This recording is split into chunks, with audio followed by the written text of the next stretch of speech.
More than 60 days after taking office, President Biden will hold his first press conference this afternoon.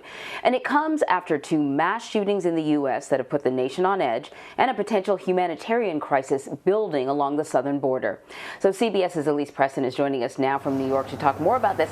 You know, Elise, the president has been criticized over the past few months for not holding a press conference earlier. But when do presidents typically hold their first official press conference? Anne-Marie, historically, a presser of this magnitude happens within the first 40 days of office.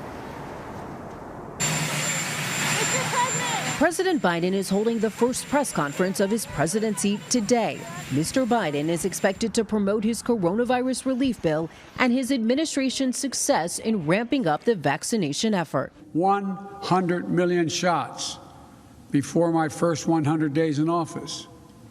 We did it in about 60 days. Since the press conference was announced last week, there have been two mass shootings that have claimed the lives of 18 people in Georgia and Colorado. It's so sad that we have to lose lives in order to, motivate people and get our legislators back to talking about it. With action from Congress unlikely, the White House is considering at least 3 executive actions: strengthening background checks, blocking the sale of gun-making kits, and providing more funding to fight gun violence. No one is talking about overturning or changing the Second Amendment. Also expected to come up today, immigration at the southern border, which Mr. Biden's critics say has turned into a crisis on his watch. The Biden administration has lost control of the southern border. Yesterday, President Biden tapped Vice President Harris to work with Mexico and Central American countries on the issue. Needless to say, the work will not be easy. But it is important work. Mr. Biden will also likely discuss North Korea. This morning, the country test-fired its first ballistic missiles since he took office. And President Biden has gone the longest of any other president in the last 100 years before holding his first official press conference, although he has taken questions at other events. Anne-Marie? So, Elise, because he's gone so long without holding a formal press conference, I assume that there is a lot riding on this one. Do we know how he is preparing for it?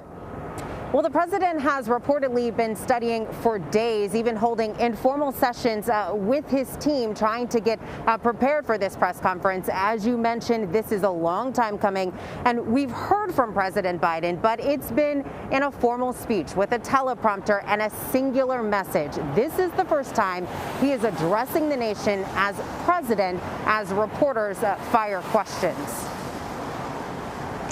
Voting rights also emerging as a hot-button topic likely to come up during this presser. Senate Majority Leader Chuck Schumer and Senate Minority Leader Mitch McConnell yesterday had a pretty heated exchange over that issue. What can you tell us about that?